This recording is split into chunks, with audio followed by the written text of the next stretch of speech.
शुक्रिया शरद जी आपका। तो देखिए, बागेश्वर धाम पहुंच चुके हैं प्रधानमंत्री नरेंद्र मोदी और पीएम मोदी ने इस दौरान बागेश्वर धाम में पूजा अर्चना भी की है। सीधी तस्वीरें छतरपुर से हमारे दर्शकों को दिखा रहे हैं। तस्वीरें आप देख सकते हैं। बालाजी सरकार मंदिर में इस वक्त प्रधानमंत्री मौजूद हैं और प्रधानमंत्री नरेंद्र मोदी का भव्य स्वागत जहां छतरपुर में हुआ, तो अब बालाजी के दर्शन कर रहे हैं, पूजा अर्चना कर रहे हैं। विशेष तैयारियां आज मंदिर में की गई हैं और पंडित धीरेन्द्र शास्त्री भी उनके साथ नजर आ रहे हैं। राज्यपाल मंगू भाई पटेल भी तस्वीरों में नजर आ रहे हैं। तो बागेश्वर धाम पहुंच चुके हैं प्रधानमंत्री नरेंद्र मोदी, जहां आज बालाजी सरकार कैंसर अस्पताल का आप देखिए उद्घाटन होगा और इस शिलान्यास कार्यक्रम में प्रधानमंत्री नरेंद्र मोदी पहुंचे हैं।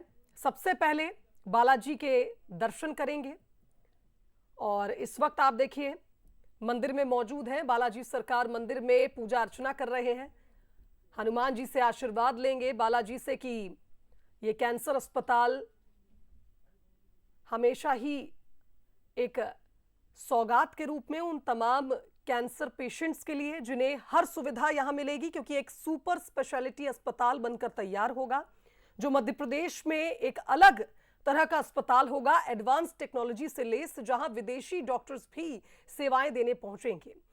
कैंसर अस्पताल का जहां एक और आप देखिए शिलान्यास होना है, तो वहीं दूसरी तरफ आज हॉस्पिटल की नींव रखने से पहले प्रधानमंत्री नरेंद्र मोदी इस वक्त बालाजी सरकार मंदिर में मौजूद हैं पंडित धीरेन्द्र शास्त्री के साथ।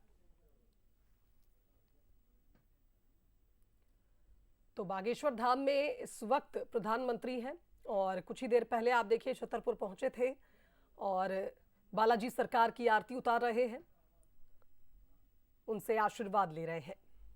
ये सीधी तस्वीरें छतरपुर से दिखा रहे हैं, जहां पंडित धीरेन्द्र शास्त्री भी उनके साथ नजर आ रहे हैं।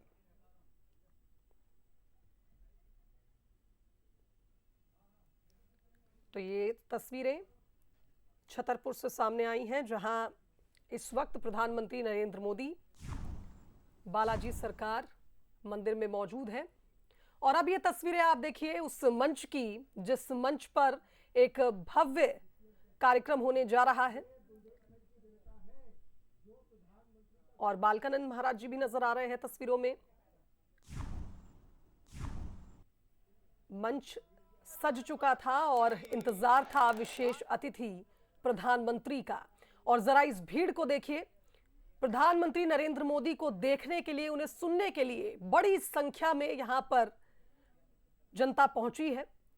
और वैसे तो बागेश्वर धाम में ये तस्वीरें लगभग हर वक्त रहती हैं, क्योंकि जब जब यहां पर पंडित धीरेन्द्र शास्त्री की आप देखिए प्रवचन वो देते हैं, जब जब उनका दरबार लगता है, उस वक्त यहां जनता इस तरह ही उमड़ती है, जनसैलाब इस तरह ही उमड़ता है। लेकिन आज माहौल कुछ अलग है। आज प्रधानमंत्री नरेंद्र मोदी बागेश्वर धाम पहुंचे हैं, जिन्हें देखने के लिए, जिन्हें सुनने के लिए बड़ी संख्या में आमजन यहां पहुंचे हैं। तस्वीरें आप देख सकते हैं। प्रधानमंत्री अब मंच पर बैठ चुके हैं और कुछ ही देर बाद ये कार्यक्रम शुरू होगा, जहां बालाजी सरकार के नाम पर यह कैंसर अस्पताल जिसकी नींव रखी जाएगी।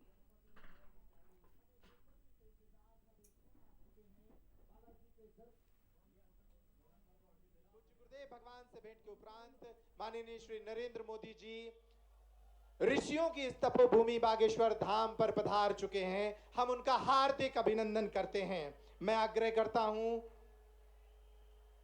आप सभी जनमानस से कि अपने स्थान पर ही बैठकर करतल ध्वनि के साथ उनका अभिनंदन करें। और अब मैं आग्रह करता हूं बागेश्वर धाम के पीठाधीश्वर पूज्य गुरुदेव भगवान से कि वे मंच पर पधारे माननीय देश के प्रधानमंत्री श्री नरेंद्र मोदी जी का स्वागत करें। बालाजी के हनुमान यंत्र के साथ, बालाजी का हनुमान यंत्र, ये वो हनुमान यंत्र है जो बालाजी की तमाम सिद्धियों से संपन्न अभिमंत्रित है। पूज्य गुरुदेव भगवान के द्वारा देश के प्रधानमंत्री जी को भेंट किया जा रहा है, इस आशा के साथ कि वे हनुमान जी उन्हें बल और सामर्थ्य दें कि वे देश की सेवा इसी तरह करें। अब मैं आग्रह करता हूं, बालाजी का एक विग्रह प्रधानमंत्री जी को भेंट किया जा रहा है। ये वो अनुपम छवि है बागेश्वर बालाजी की, जिनके दर्शनों के लिए देश और दुनिया के लोग बागेश्वर धाम आते हैं, रोते हुए आते हैं और हंसते हुए जाते हैं। ये वो विग्रह उन्हें भेंट किया गया। और अब धाम से जुड़ा साहित्य, गुरुदेव भगवान द्वारा रचित पुस्तक देश के जनमानस के लिए जो उन्होंने लिखी, सनातन धर्म क्या है, यह वो पुस्तक जो उन्होंने विद्यार्थियों को ध्यान में रखते हुए लिखी थी, सनातन धर्म की छोटी छोटी बातों से उन्हें अवगत कराने के लिए। और अब मैं आग्रह करता हूं कि एक स्मृति चिन्ह भी भेंट करें। इस स्मृति चिन्ह जो बागेश्वर जन सेवा समिति की ओर से इस विराट महोत्सव की स्मृति उन्हें दिलाता रहेगा। आप करतल ध्वनि से स्वागत करें। इन अवसरों का मैं आग्रह करता हूं पूज्य महाराज श्री से कि वे एक स्मृति चिन्ह के माध्यम से मध्य प्रदेश के मुख्यमंत्री डॉक्टर मोहन यादव जी का भी स्वागत करें इस स्मृति चिन्ह के माध्यम से। आप सभी इन पलों का स्वागत करें, ये अनुपम पल। और अब मैं आग्रह करता हूं, हमारे मंच पर विराजमान हैं पूज्य जगत गुरु भगवान स्वामी श्री रामभद्राचार्य जी महाराज। वो कुछ अंग वस्त्र और अपने द्वारा रचित साहित्य देश के प्रधानमंत्री श्री नरेंद्र मोदी जी को भेंट कर रहे हैं। उनकी गरिमामयी उपस्थिति में ये साहित्य और अंग वस्त्र वो देश के प्रधानमंत्री जी को भेंट कर रहे हैं आशीर्वाद स्वरूप, ताकि देश के प्रधानमंत्री जो दुनिया भर में रहने वाले करोड़ों हिंदुओं की आशाओं के प्रतीक हैं, उन आशाओं के संरक्षक हैं, वो इसी तरह देश की सेवा करते रहें। इन अनुपम पलों के साथ अब मैं आग्रह करता हूं बागेश्वर धाम सरकार यानी परम पूज्य गुरुदेव भगवान को कि वे आएं और अपनी वाणी से देश के यशस्वी प्रधानमंत्री जी का इस भव्य आयोजन में स्वागत करें। पूज्य गुरुदेव भगवान, आप सभी करतल ध्वनि से स्वागत करें।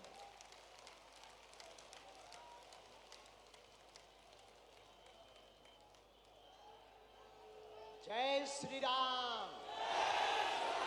बागेश्वर धाम की, बालाजी हनुमान की, परम पूज्य श्री जगतगुरु भगवान की, सभी संत जनों की, पूज्य श्री बद्रीनाथ वाले महाराज जी की, परम पूज्य श्री परमार्थ निकेतन वाले महाराज जी की, परम पूज्य श्री दीदी माँ रितंबरा जी की, आज के उत्सव की हम सब बहुत उत्साहित हैं, हम सब बड़े प्रसन्न हैं। आज पावन तीर्थ बागेश्वर धाम बुंदेलखंड की वो भूमि जो वीरों की भूमि है, हीरों की भूमि है, संतों की भूमि है, महंतों की भूमि है। और एक अनूठा पल बुंदेलखंड के इतिहास में आया है कि परम पूज्यपाद एक तरफ संत भगवान व्यासपीठ के महापुरुष विराजमान हैं, तो दूसरी तरफ विश्व के सबसे लोकप्रिय नेता भारत के यशस्वी माननीय प्रधानमंत्री जी विराजमान।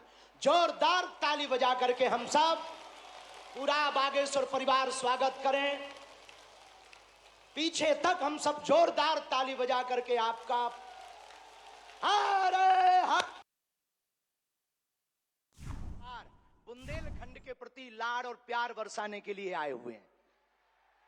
और वो प्रधानमंत्री जी जो अमेरिका में अगली पंक्ति में खड़े होकर के वहां के प्रधानमंत्री भी ट्रंप कहते हैं the great prime minister of India. America में स्वागत पाकर अब एक छोटे से गांव गड़ा में आए हैं। ऐसे प्रधानमंत्री मिलना मुश्किल है जो गाय की बात करते, गंगा की बात करते तो गरीबों की भी बात करते हैं। ऐसे प्रधानमंत्री जी मिलना बहुत कठिन है जिनको जो दल से नहीं दिल से देश की सेवा करते हैं। ऐसे प्रधानमंत्री जी हम सबको मिले हैं कि हम बहुत गर्व के साथ कह सकते, दीदी मां भी विराजमान हैं, 500 साल की सनातनियों की लड़ाई को उन्होंने ऐसे जीत करके बता दिया।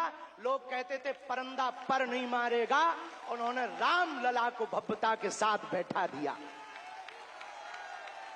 तो कुछ लोगों ने कहा कि भैया मंदिरों से क्या होगा, तो हमने जब अपना छोटा सा निमंत्रण माननीय प्रधानमंत्री जी को रखा कि हमारी सामर्थ्यता तो नहीं, गांव गड़ा है, छोटा सा स्थान है, बालाजी का स्थान है, हमारा निमंत्रण है, आपने बिना विलंब किए एक क्षण में कहा हम बनाते हैं और आते हैं।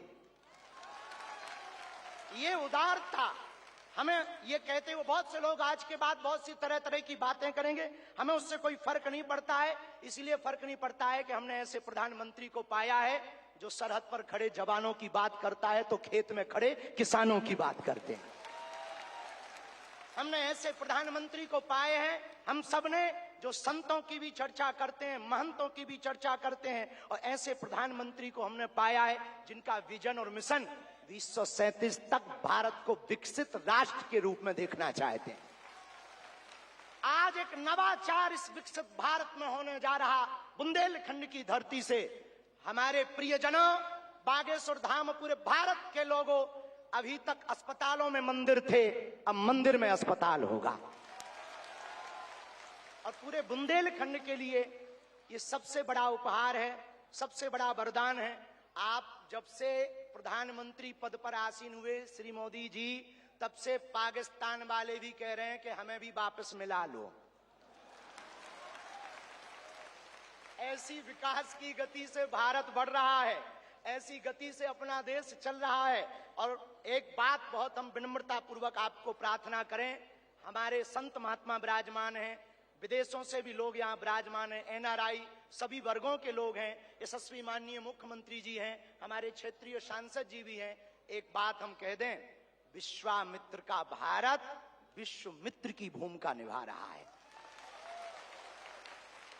कल तक जो पिछली पंक्तियों में भारत को खड़ा किया जाता था, आज रेड कारपेट बिछा करके पूरा विश्व स्वागत कर रहा हो। बुरा ना मानना, हम बात को विराम करने के पहले कह दें, यूक्रेन वाले प्रधानमंत्री जी की पुतिन से बात नहीं होती, पुतिन की ट्रंप से नहीं होती, लेकिन एक अपने प्रधानमंत्री जी हैं जो तीनों से कर लेते हैं।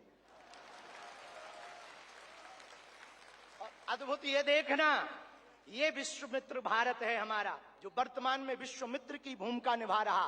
और अद्भुत देखना, गड़ा गांव बागेश्वर धाम सन्यासी बाबा की तपोभूमि पर आ गए तो भैया आपने अपने माननीय प्रधानमंत्री जी ने अपने विजन और मिशन से चांद पर भी तिरंगा फहरा दिया।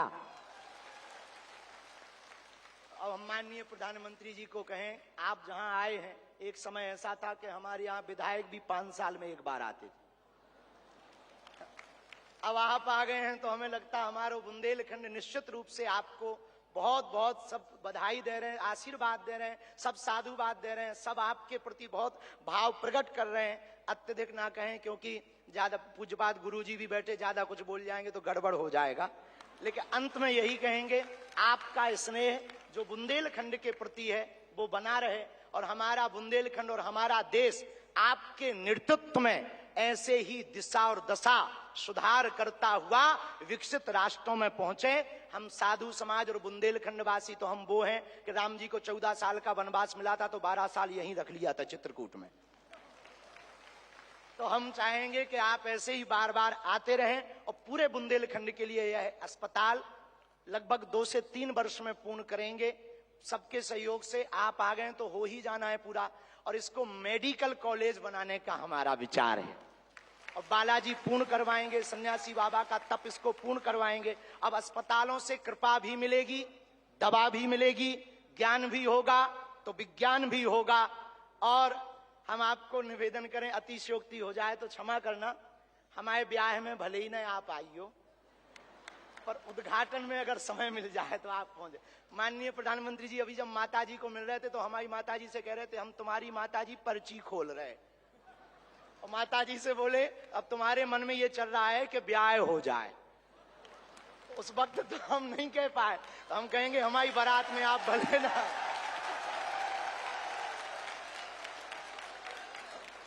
और हमने जब माता जी के प्रति आपका भाव देखा, शॉल लाए माता जी के लिए, और हमें मिला संदेशा कि 5 मिनट हम माता जी को मिले। हम माता जी का जैसे ही भाव माता जी के प्रति देखा, हमने वहीं बैठे बैठे प्रण लिया कि माननीय प्रधानमंत्री जी की माता जी के नाम से इस अस्पताल में एक वार्ड बनाया जाएगा।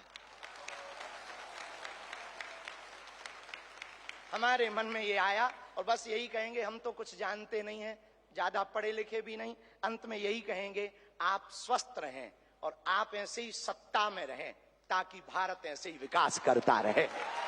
हरे हरे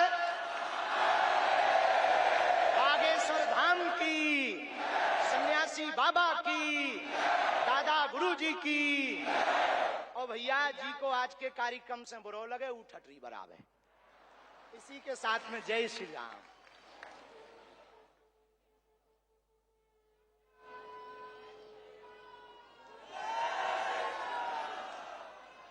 सीताराम।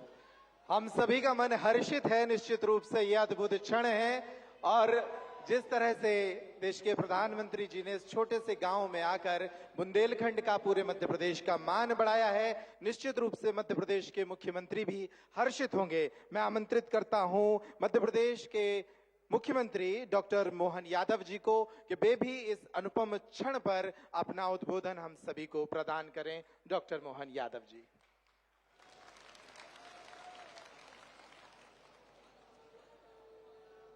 आज का दिन वास्तव में एक अलग प्रकार के आनंद का, उत्साह का, उमंग का, और खासकर बुंदेलखंड की धरती पर यशस्वी प्रधानमंत्री, मैं एक बार अपनी ओर से, सरकार की ओर से और आप सबकी ओर से आपका स्वागत करता हूं, अभिनंदन करता हूं। बोले बागेश्वर धाम की, महाराजा छत्रसाल की। आज यहां यशस्वी प्रधानमंत्री का जब आगमन हुआ है, उसके साथ साथ सारा संत वृंद अपना आशीष देने के लिए, आज का दिन तो देवता भी आशीर्वाद दे रहे होंगे, इतना भव्य धाम अपना जगमगा रहा। इंद्र का इंद्रासन भी आज अलग प्रकार से कहीं न कहीं थोड़ी ईर्ष्या कर रहा होगा।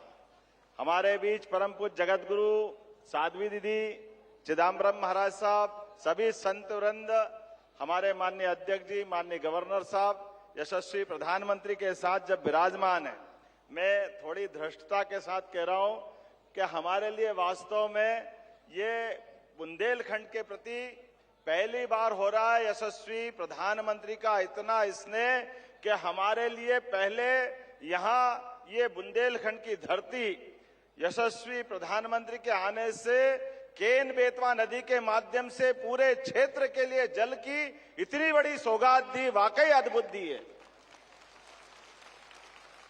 हमारा पूरा बुंदेलखंड उत्तर प्रदेश और मध्य प्रदेश का मिला करके स्वर्गीय भारत रत्न अटल बिहारी वाजपेयी की उस भावना को लेकर के, जो वास्तव में बुंदेलखंड लोग हमारे लिए बात अपने आन बान शान की हो तो प्राण की बाजी लगा करके वीरता का नया प्रतिमान बना सकते हैं। लेकिन जो प्रकृति की मार थी, जहां सूखा पड़ता था, वहां आपके आशीर्वाद से सुखी रहने का आशीर्वाद मिला है। ये आपकी कृपा है, आपकी मेहरबानी है।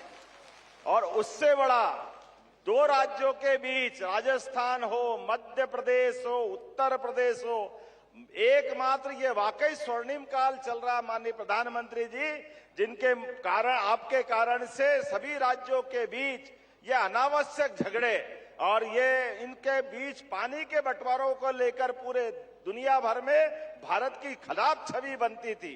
लेकिन आपने ये परस्पर समन्वय पे आशीर्वाद देते हुए, और आशीर्वाद के लिए भी कितना बड़ा आशीर्वाद, केन बेतवा नदी का 1 लाख करोड़ का प्रोजेक्ट 90,000 करोड़ आप दे रहे हो, ये कितना बड़ा आशीर्वाद है। ये वाकई बहुत अद्भुत समय चल रहा है।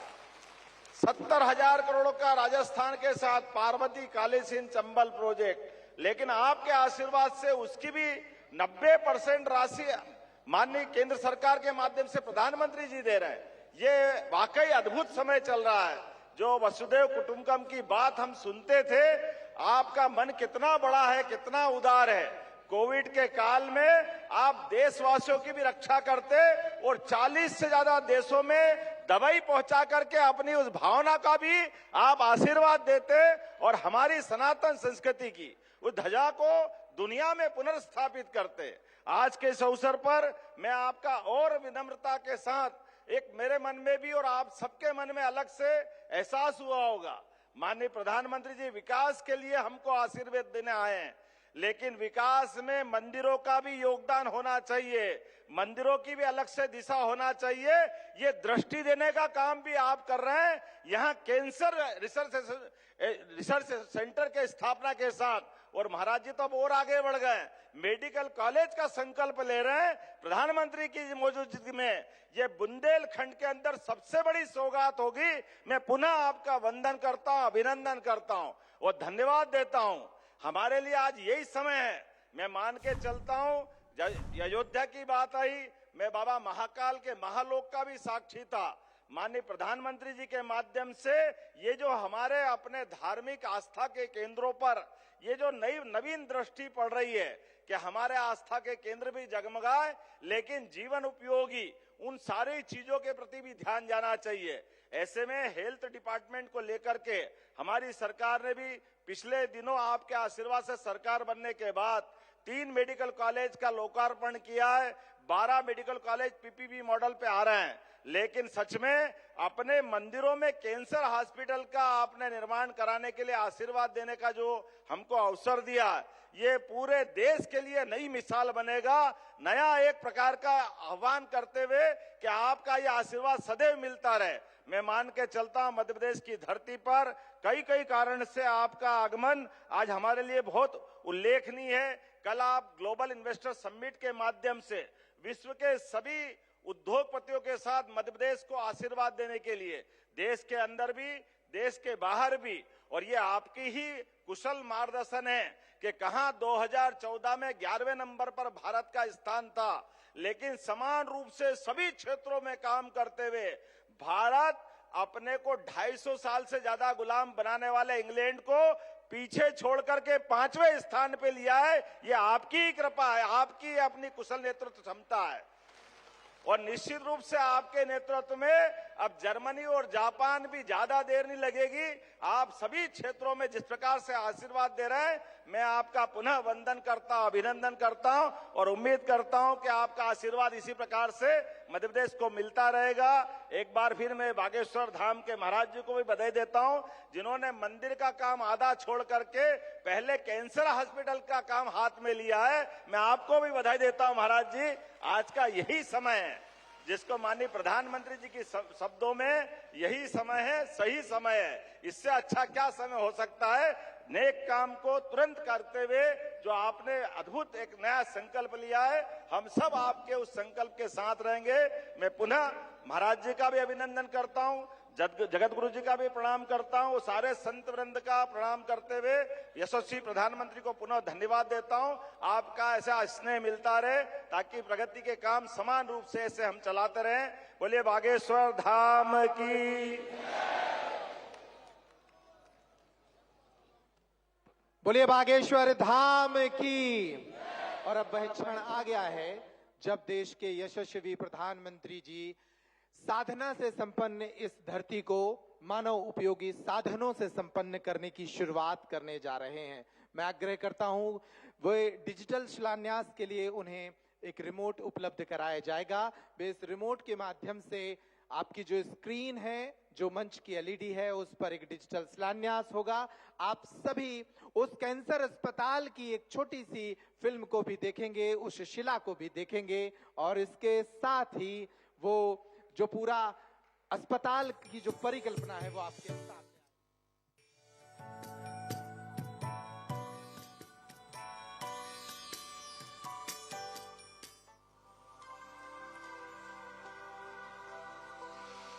इन बीमारियों को पहले असाध्य माना जाता था, आज उनके इलाज मौजूद है।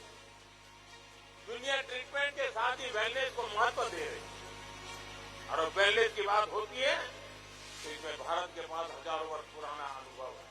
बात ये है कि सब कोई मंदिर बनवाता है, हमने सोचा हम मंदिर नहीं, हम कैंसर हॉस्पिटल बनवाएंगे। अस्पताल में आपका स्वागत है, जो कि राष्ट्रीय और अंतर्राष्ट्रीय क्वालिटी स्टैंडर्ड्स का अनुपालन करता है, जैसे कि AERB, NABH, जो कि भारत का सबसे उच्चतम प्रत्यायन है, JCI, जो कि विश्व का सबसे उच्चतम प्रत्यायन है, और जहां 360 डिग्री पेशेंट केयर और पेशेंट एक्सपीरियंस का ध्यान रखा गया है। 4 व्हीलर पार्किंग, 2 व्हीलर पार्किंग की सुविधा, आरामदेह आगमन प्रस्थान की सुविधा, प्रतीक्षा और पंजीकरण के लिए एक अनोखा प्रांगण, जहां किसी को भी कतार में खड़े होने की आवश्यकता नहीं होगी। जब अस्पताल की बात आती है तो ये एक नया कॉन्सेप्ट है। एक अस्पताल जनरल वार्ड में प्रत्येक मरीज को धूप और प्राकृतिक वेंटिलेशन मिलेगा। तेज रिकवरी के लिए प्राकृतिक धूप के साथ अत्याधुनिक ICU, रेडियोलॉजी में प्रति मरीज 2 रिश्तेदारों के लिए आरामदायक प्रतीक्षा सुविधा। रेडियोलॉजी सेंटर में है लेटेस्ट टेक्नोलॉजी के CT, MRI, 3D sonography, digital X ray और कई सारे अन्य डायग्नोस्टिक उपकरण। 24 घंटे रहने, खाने, नहाने की सुविधा देता है। तुम भी गर्व से कहोगे कि हाँ, हम बागेश्वर वाले हैं। यहाँ दुआ और दवा दोनों की व्यवस्था होगी।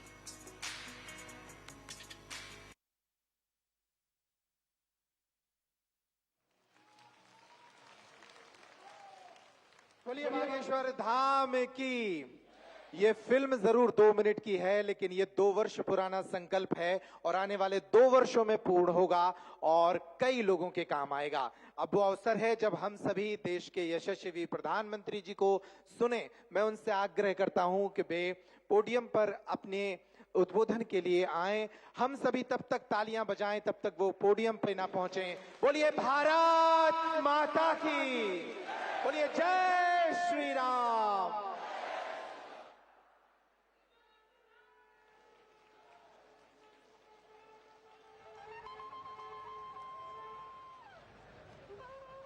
भैया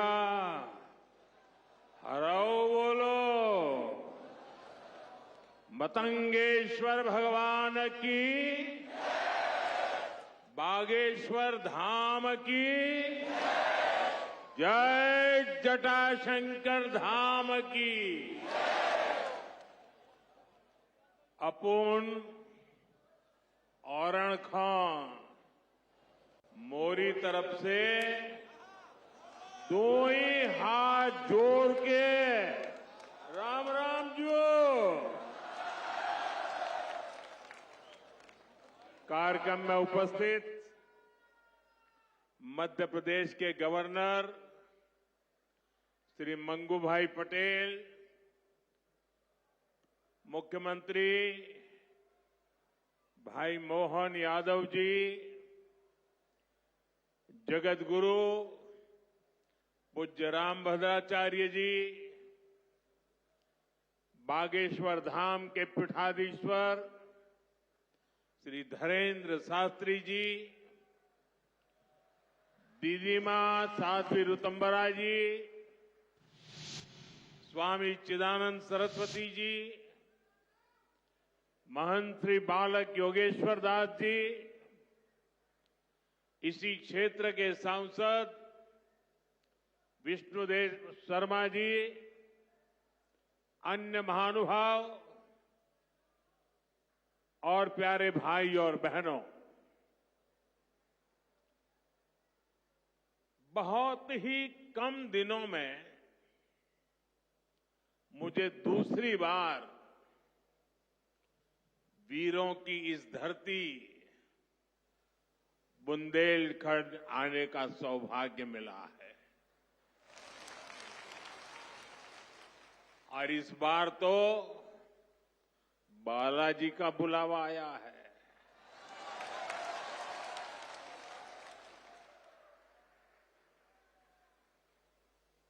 ये हनुमान जी की कृपा है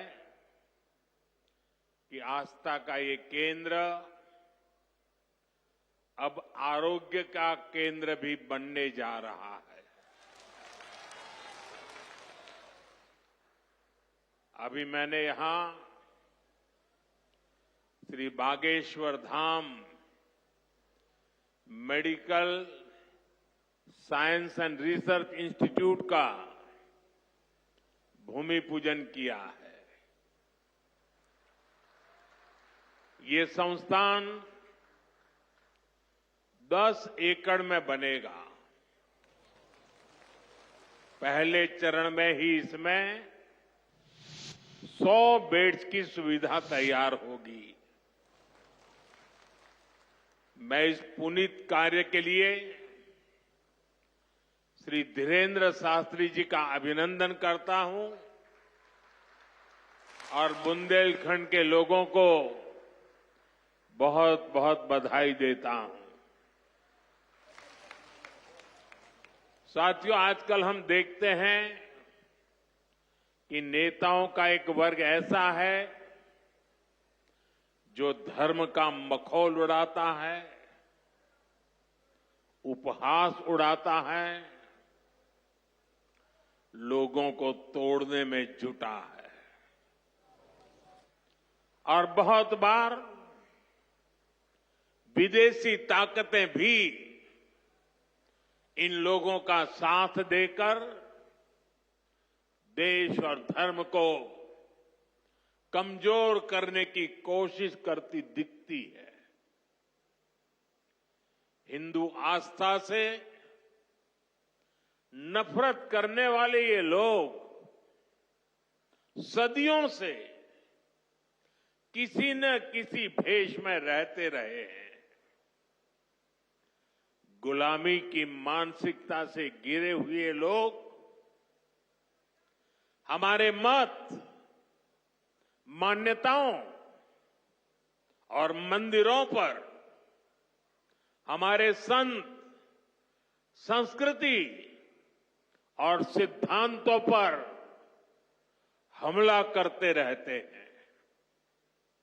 ये लोग हमारे पर्व, परंपराओं और प्रथाओं को गाली देते हैं। जो धर्म, जो संस्कृति स्वभाव से ही प्रगतिशील है, उस पर ये कीचड़ उछालने की हिम्मत दिखाते हैं। हमारे समाज को बांटना, उसकी एकता को तोड़ना ही इनका एजेंडा है। इस माहौल में मेरे छोटे भाई धीरेन्द्र शास्त्री जी काफी समय से देश में एकता के मंत्र को लेकर लोगों को जागरूक करते रह रहे हैं। अब उन्होंने समाज और मानवता के हित में एक और संकल्प लिया है। इस कैंसर संस्थान के निर्माण की ठानी है।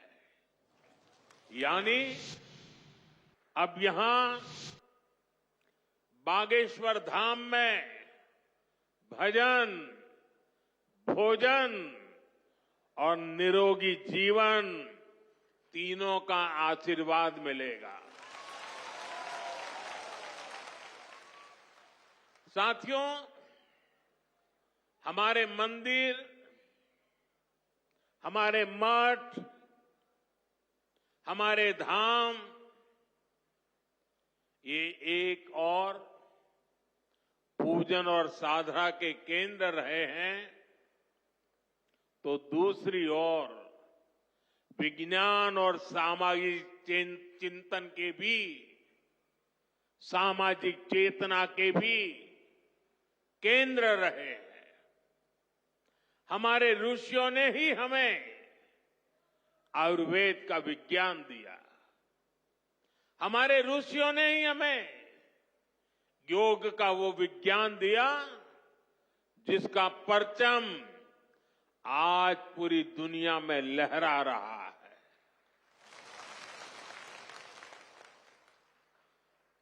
हमारी तो मान्यता ही है,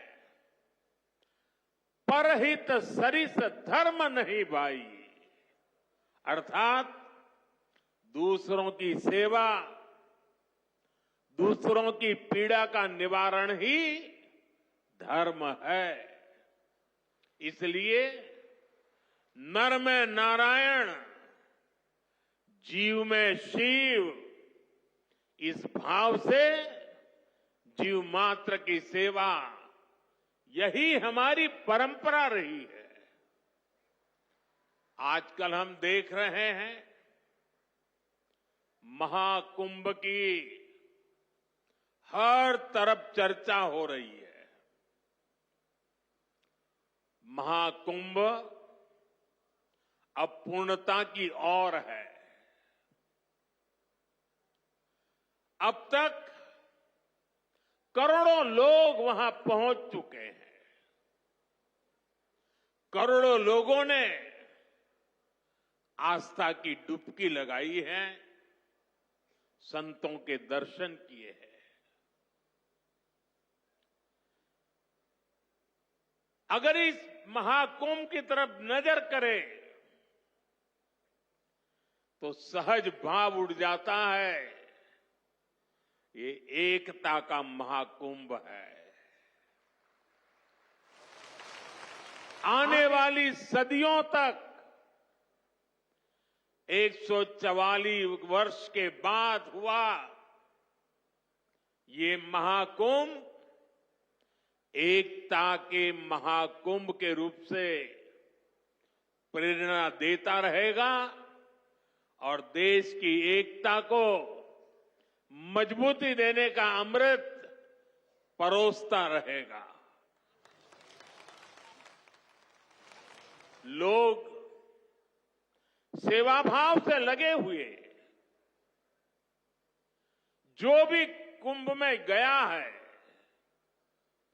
एकता के दर्शन तो किए ही हैं, लेकिन जिन जिन से मेरा मिलना हुआ है, दो बातें महाकुंभ में गए हुए हर व्यक्ति के मुंह से हिंदुस्तान के कोने कोने में सुनाई देती है। एक, वे जी भर करके स्वच्छता कर्मियों की उनके गुणगान करते हैं। 24 घंटे जिस सेवा भाव से इस एकता के महाकुंभ में स्वच्छता के कार्य को संभाल रहे हैं, मैं आज उन सभी स्वच्छता के साथियों को आदरपूर्वक नमन करता हूं। दूसरी एक विशेषता है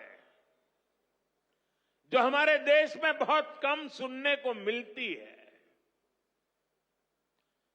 और इस बार मैं देख रहा हूं एकता के इस महाकुंभ से आए हुए हर यात्री कह रहा है कि इस बार एकता के महाकुंभ में पुलिस कर्मियों ने जो काम किया है,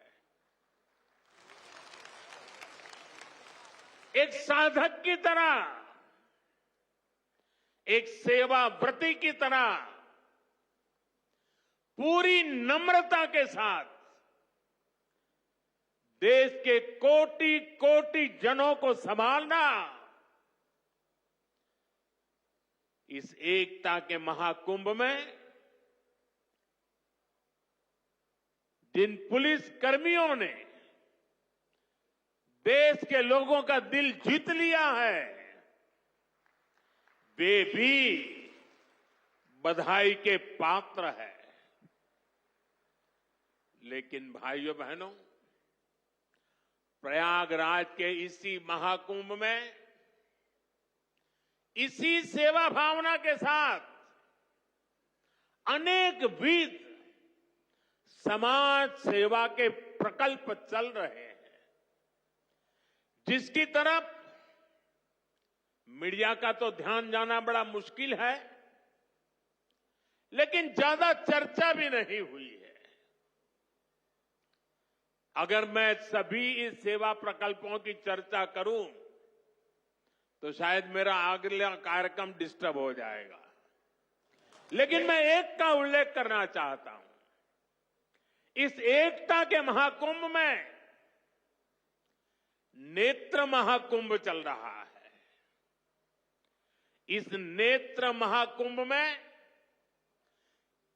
देश के कोने कोने से आए हुए यात्री, गरीब परिवारों से आए हुए लोग, उनकी आंखों की जांच होती है, मुफ्त में होती है। नेत्र चिकित्सक देश के गणमान्य डॉक्टर 2 महीने से वहां बैठे हुए हैं और इस नेत्र महाकुंभ में अब तक 2 लाख से ज्यादा मेरे भाई बहनों की आंखों की जांच हो चुकी है। करीब 1.5 लाख लोगों को निशुल्क दवाई और चश्मे दिए गए हैं और कुछ लोग ऐसे पाए गए जिनके मोती बिंदु के ऑपरेशन की जरूरत थी। तो इस नेत्र महाकुंभ से चित्रकूट और अगल बगल के स्थानों पर जहां पर अच्छी नेत्र चिकित्सा की अस्पतालें थी, करीब 16,000 मोतियाबिंद के ऑपरेशन के लिए उन अस्पतालों में भेज करके एक भी पैसे का खर्च बिना उन सबके मोतियाबिंद के ऑपरेशन किए गए हैं। ऐसे कितने ही अनुष्ठान इस एकता के महाकुंभ में चल रहे हैं। भाइयों बहनों, ये सब कौन कर रहा है? हमारे साधु संतों के मार्गदर्शन में हजारों डॉक्टर्स, हजारों स्वयंसेवक स्वतः स्फूर्त भाव से, समर्पित भाव से, सेवा भाव से इसमें लगे हुए हैं। जो लोग एकता के इस महाकुंभ में जा रहे हैं, वो इन प्रयासों की सराहना कर रहे हैं। भाइयों बहनों, ऐसे ही भारत में कितने ही बड़े बड़े अस्पताल भी हमारी धार्मिक संस्थाओं द्वारा चलाए जा रहे हैं। धार्मिक ट्रस्ट के द्वारा हेल्थ और साइंस से जुड़े कितने ही रिसर्च इंस्टीट्यूट्स चलाए जा रहे हैं। करोड़ों गरीबों का इलाज और सेवा इन संस्थानों में होती है। मेरी दीदी मां यहां बैठी है। अनाथ बालिकाओं के लिए जिस प्रकार से समर्पण भाव से वो सेवा करती है, अपना जीवन बेटियों के लिए उन्होंने समर्पित कर दिया। साथियों, यहीं पास में हमारे बुंदेलखंड का चित्रकूट, प्रभु राम से जुड़ा ये पवित्र तीर्थ खुद दिव्यांगों और मरीजों की सेवा का कितना बड़ा केंद्र है। मुझे खुशी है इस गौरवशाली परंपरा में बागेश्वर धाम के रूप में एक और नया अध्याय जुड़ने जा रहा है। अब बागेश्वर धाम में आरोग्य का आशीर्वाद भी मिलेगा। मुझे बताया गया है यहां 2 दिन बाद महाशिवरात्रि के दिन 251 बेटियों के सामूहिक विवाह महोत्सव का भी आयोजन होगा। मैं इस पुण्य कार्य के लिए भी बागेश्वर धाम की सराहना करता हूं।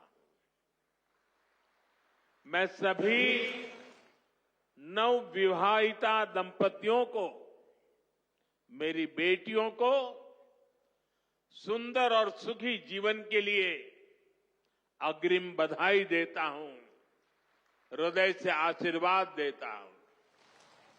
साथियों, हमारे शास्त्रों में कहा गया है, शरीर माध्यम खलु धर्म साधनम, अर्थात हमारा शरीर, हमारा स्वास्थ्य ही हमारे धर्म, हमारे सुख और हमारी सफलता का सबसे बड़ा साधन है।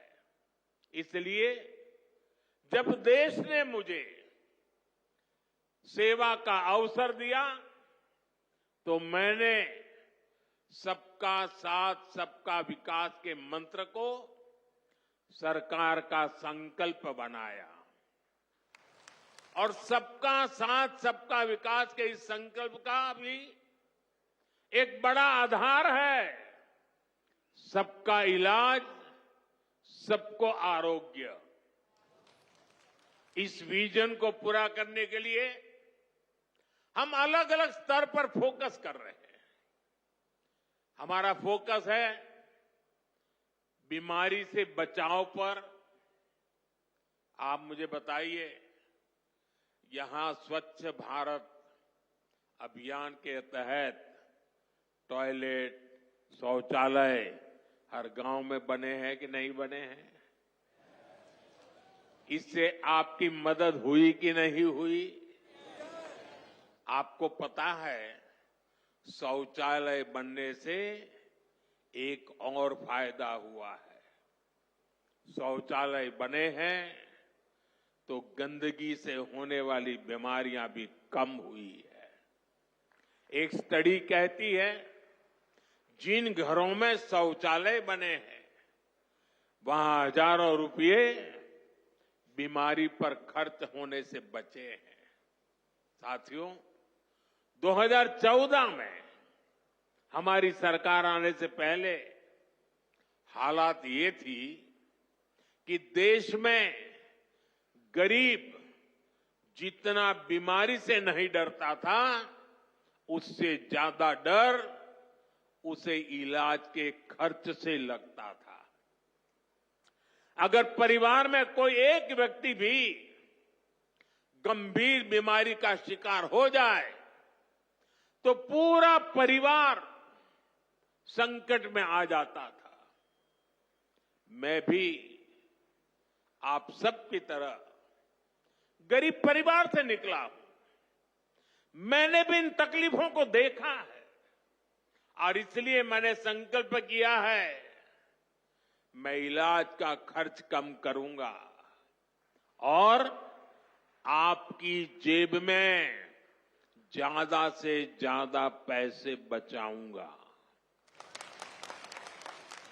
मैं आपको बार बार हमारी सरकार की कुछ योजना, कल्याणकारी योजनाओं की जानकारी देता रहता हूं ताकि एक भी जरूरतमंद योजनाओं से छूटे नहीं। इसलिए मैं कई जरूरी बातें आज फिर यहां दोहरा रहा हूं और मैं आशा करता हूं आप इसे याद भी रखेंगे और अपने परिचितों को जरा बताएंगे भी। बताएंगे ना? पक्का बताएंगे? ये भी सेवा का ही काम है। इलाज के खर्च का बोझ कम होना चाहिए कि नहीं होना चाहिए? इसलिए मैंने हर गरीब के मुफ्त इलाज की व्यवस्था कर दी है। 5 लाख तक का इलाज बिना किसी खर्च के। किसी बेटे को अपने मां बाप के इलाज के लिए 5 लाख रुपए तक खर्च नहीं करना पड़ेगा। ये दिल्ली में आपका जो बेटा बैठा है ना, वो काम वो करेगा। लेकिन इसके लिए आपको आयुष्मान कार्ड बनवाना है। मुझे आशा है कि यहां बहुत सारे लोग होंगे जिनका आयुष्मान कार्ड जरूर बना होगा। जिनका नहीं बना है वो भी जल्दी से बनवा ले। और मैं मुख्यमंत्री जी को भी कहूंगा कि इस काम को, इस क्षेत्र में अगर कोई छूट गए हो तो तेजी से इसको आगे बढ़ाया जाए। साथियों, एक और बात आज आपको याद रखनी है। अब गरीब, अमीर, मध्यम वर्ग, कोई भी परिवार हो, परिवार में 70 साल से अधिक उम्र के सभी बुजुर्गों के लिए भी मुफ्त इलाज के लिए आयुष्मान कार्ड बन रहे हैं। ये कार्ड भी ऑनलाइन ही बन जाएंगे। इसके लिए कहीं किसी को कोई पैसा देना नहीं है, और अगर कोई पैसे मांगता है तो सीधे मुझे चिट्ठी लिखना, बाकी काम मैं कर लूंगा।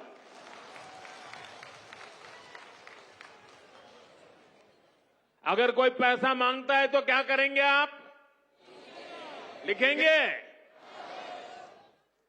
मैं इन संत महात्माओं को भी कहता हूं कि आप भी जरा आयुष्मान कार्ड का प्रबंध कर दीजिए, ताकि आपको कभी बीमारी में मुझे सेवा करने का मौका मिले। आपको तो बीमारी आने वाली नहीं है, लेकिन अगर कहीं आ जाए तो। भाइयों बहनों, कई बार इलाज के लिए अस्पताल में भर्ती होने की जरूरत नहीं पड़ती है। डॉक्टर की लिखी दवाई घर पर ही खानी पड़ती है। ऐसे में मेडिकल स्टोर से सस्ती दवाई मिले, मैंने इसका भी इंतजाम किया है। इस खर्च को कम करने के लिए देश में 14,000 से ज्यादा जन औषधि केंद्र खोले गए हैं। और ये जन औषधि केंद्र ऐसे हैं कि जो दवाई बाजार में 100 रुपये में मिलती है, जन औषधि केंद्र में वही दवाई सिर्फ 15, 20, 25 रुपये में मिल जाती है।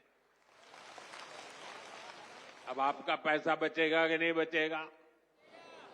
तो आपको जन औषधि केंद्र से दवाई लेनी चाहिए कि नहीं लेनी चाहिए? दूसरी एक बात मैं करना चाहता हूं। आजकल बहुत बार खबरें आती हैं, गांव-गांव किडनी की भी बीमारी काफी फैल रही है। अब किडनी की बीमारी जब बढ़ जाती है तो लगातार डायलिसिस करानी पड़ती है, नियमित रूप से करानी पड़ती है, दूर दूर जाना पड़ता है, खर्चा बहुत लगता है। आपकी ये मुसीबत कम हो, इसलिए हमने देश के 700 से ज्यादा जिलों में 1,500 से ज्यादा डायलिसिस सेंटर खोले हैं। यहां मुफ्त डायलिसिस की सुविधा भी उपलब्ध है। सरकार की इन सब योजनाओं की जानकारी आपको भी होनी चाहिए और आपको अपने परिचितों में भी सबको बताना चाहिए। तो मेरा इतना काम करोगे? जरा सब हाथ ऊपर करके बताइए, करोगे? आपको पुण्य मिलेगा। ये सेवा का काम है।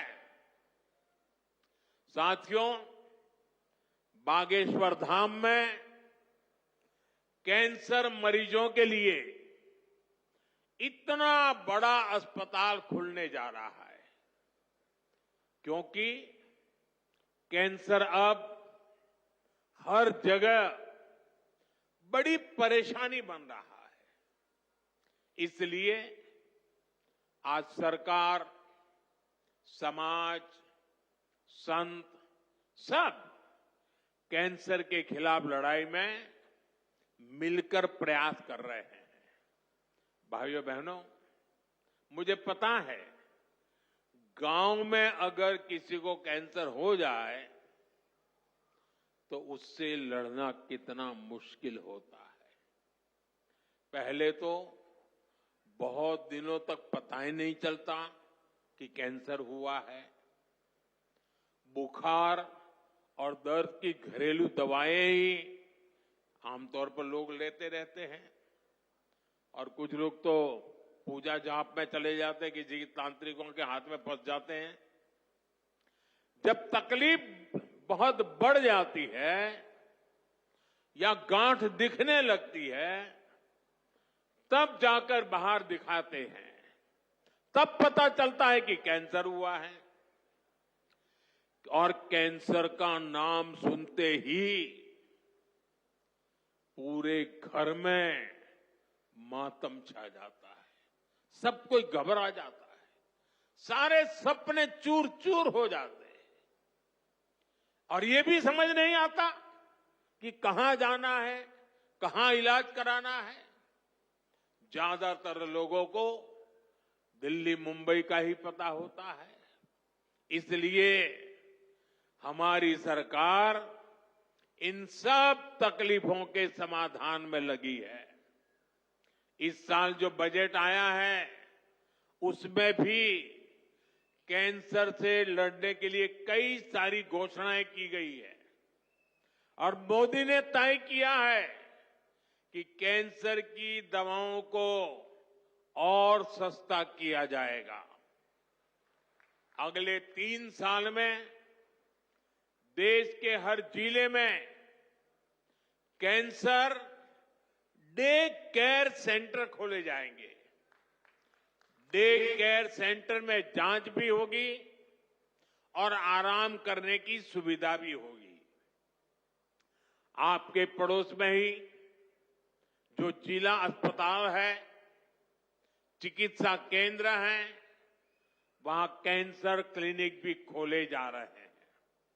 लेकिन भाइयों बहनों, आपको मेरी एक बात अच्छी लगे या बुरी लगे, लेकिन इसको कुछ करना ही पड़ेगा। याद रखना और जीवन में लागू करना। कैंसर से सुरक्षा के लिए आपको भी सावधान और जागरूक होना पड़ेगा। सबसे पहली सावधानी ये है कि समय से कैंसर की पड़ताल, क्योंकि एक बार कैंसर फैल गया तो उसे हराना उतना ही मुश्किल हो जाता है। इसलिए हम 30 साल से ज्यादा उम्र के सभी लोगों की जांच के लिए एक अभियान चला रहे हैं। आप सबको इस अभियान का फायदा उठाना चाहिए, हिस्सा बनना चाहिए। लापरवाही नहीं करनी है। थोड़ी सी भी जो शंका हो तो कैंसर की तुरंत जांच करवानी है। एक और बात, कैंसर को लेकर सही जानकारी भी बहुत जरूरी है। ये कैंसर किसी को छूने से नहीं होता है। ये छुआछूत की बीमारी नहीं है। ये छूने से नहीं फैलती है। कैंसर का खतरा बीड़ी, सिगरेट, गुटखा, तंबाकू और मसाले से बढ़ता है। ये माताएं बहनें ज्यादा खुश हो रही है मेरी बात सुन के। इसलिए कैंसर फैलाने वाले इस सब नशे से आपको तो दूर रहना ही है, औरों को भी उससे दूर रखना है। अपने शरीर और स्वास्थ्य का ख्याल रखना है। और मैं आशा करता हूं अगर हम सावधानी रखेंगे तो बालेश्वर धाम के कैंसर अस्पताल पर बोझ नहीं बनेंगे। यहां आने की जरूरत नहीं पड़ेगी। तो सावधानियां रखोगे ना? लापरवाही तो नहीं करोगे ना? साथियों, मोदी आपका सेवक बनकर आपकी सेवा में जुटा है। मैं पिछली बार जब छतरपुर आया था तो यहां मैंने हजारों करोड़ रुपए की योजनाओं का लोकार्पण और शिलान्यास किया था और अभी मुख्यमंत्री जी ने इसका वर्णन भी किया। आपको ध्यान होगा, इनमें 45,000 करोड़ रुपए की केन बेतवा लिंक परियोजना भी थी।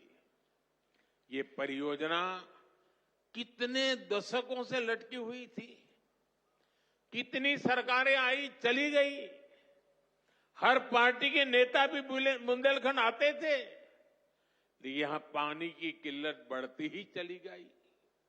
आप मुझे बताइए, पिछली किसी सरकार ने अपना वादा पूरा किया क्या?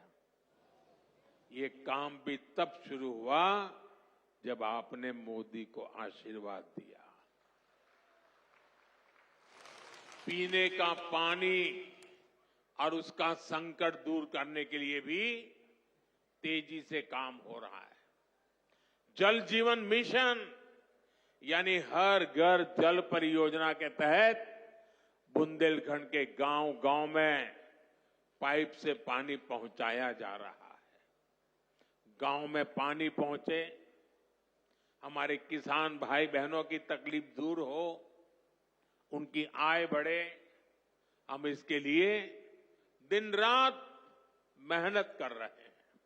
भाइयों बहनों, बुंदेलखंड समृद्ध बने, इसके लिए जरूरी है कि हमारी माताएं बहनें भी उतनी ही सशक्त बने। इसके लिए हमने लखपति दीदी और ड्रोन दीदी जैसी योजनाएं शुरू की है।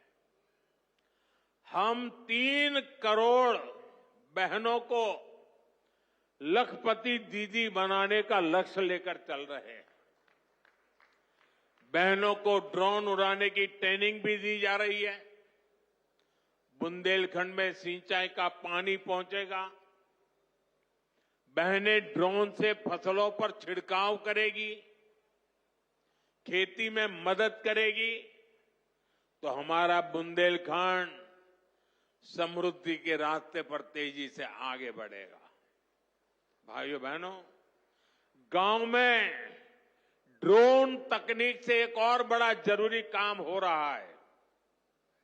स्वामित्व योजना के अंतर्गत ड्रोन से जमीन की पैमाइश करा के उसके पुख्ता कागज दिए जा रहे हैं। यहां एमपी में तो इसे लेकर बहुत अच्छा काम हुआ है। अब इन कागजों पर लोग बैंक से आसानी से लोन भी ले रहे हैं।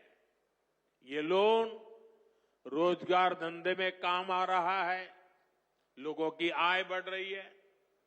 साथियों, बुंदेलखंड की इस महान धरती को विकास की नई ऊंचाई पर पहुंचाने के लिए डबल इंजन की सरकार दिन रात मेहनत कर रही है। मैं बागेश्वर धाम में कामना करता हूं, बुंदेलखंड समृद्धि और विकास की राह पर इसी तरह आगे बढ़ता रहे। और आज मैं हनुमान दादा के चरणों में आया तो मुझे लगा क्या ये धीरेन्द्र शास्त्री अकेले ही पर्ची निकालेंगे कि मैं निकाल पाऊंगा। तो मैंने देखा कि आज हनुमान दादा की मुझ पे कृपा होती है कि नहीं होती है। तो हनुमान दादा जी ने मुझे आशीर्वाद दिया और मैंने आज पहली पर्ची निकाली, उनकी माताजी की पर्ची निकाली, और जिसकी बात शास्त्री जी ने बता दी आपको। खैर साथियों, ये बहुत बड़ा अवसर है, बहुत बड़ा काम है। संकल्प बड़ा हो, संतों के आशीर्वाद हो, प्रभु की कृपा हो, तो समय सीमा में सब पूर्ण होता है। और आपने कहा है कि इसके उद्घाटन के लिए मैं आऊं, दूसरा कहा है कि उनकी बारात में मैं आऊं। मैं आज सार्वजनिक रूप से वादा करता हूं, दोनों काम कर दूंगा।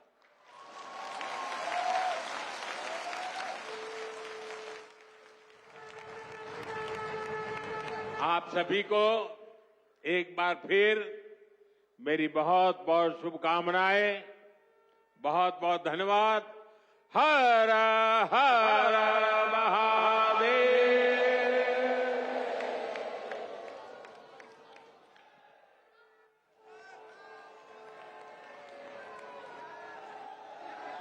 ये नारे रुकने नहीं चाहिए उनकी उपस्थिति में। जिस तरीके से उनकी उपस्थिति ने आज बागेश्वर धाम के इस विराट संकल्प को एक नई ऊंचाई दी है, निश्चित रूप से वे आप सबकी तालियों के पात्र हैं। बोलिए बागेश्वर धाम की, बोलिए भारत माता की जय श्री राम। प्रधानमंत्री जी के इस ओजपूर्ण संबोधन में बागेश्वर धाम परिवार का संबल था। उस संबल के साथ ही हम इस कैंसर अस्पताल के लिए प्रोत्साहित हैं। भारत को निरोगी बनाने की दिशा में जो प्रयास प्रधानमंत्री जी के द्वारा किए जा रहे हैं, बागेश्वर धाम परिवार भी उनकी इस परमार्थ संकल्पना में उनके साथ खड़ा है। उन्होंने आस्था को लेकर, विज्ञान को लेकर, कैंसर के खतरे को लेकर विस्तार से न सिर्फ अपनी बात रखी, बल्कि हमें सचेत, जागृत और समृद्ध किया। और अपने संबोधन में जो आखिरी वक्तव्य उनका था कि वे बागेश्वर धाम आते रहेंगे, वे न सिर्फ इस अस्पताल के उद्घाटन में आएंगे बल्कि पूज्य गुरुदेव भगवान की बारात में भी आएंगे। तो पुनः उनका अभिनंदन बागेश्वर धाम पर सदैव रहेगा। इस संपूर्ण आयोजन में पधारे आप सभी देश भर के श्रद्धालु, दुनिया के अलग अलग देशों से आए एनआरआई साथी, भारत के कोने कोने से आए दिव्य संत वृंद और आप सभी अपार जनमानस का बागेश्वर धाम जन सेवा समिति हार्दिक अभिनंदन करती है, आभार व्यक्त करती है।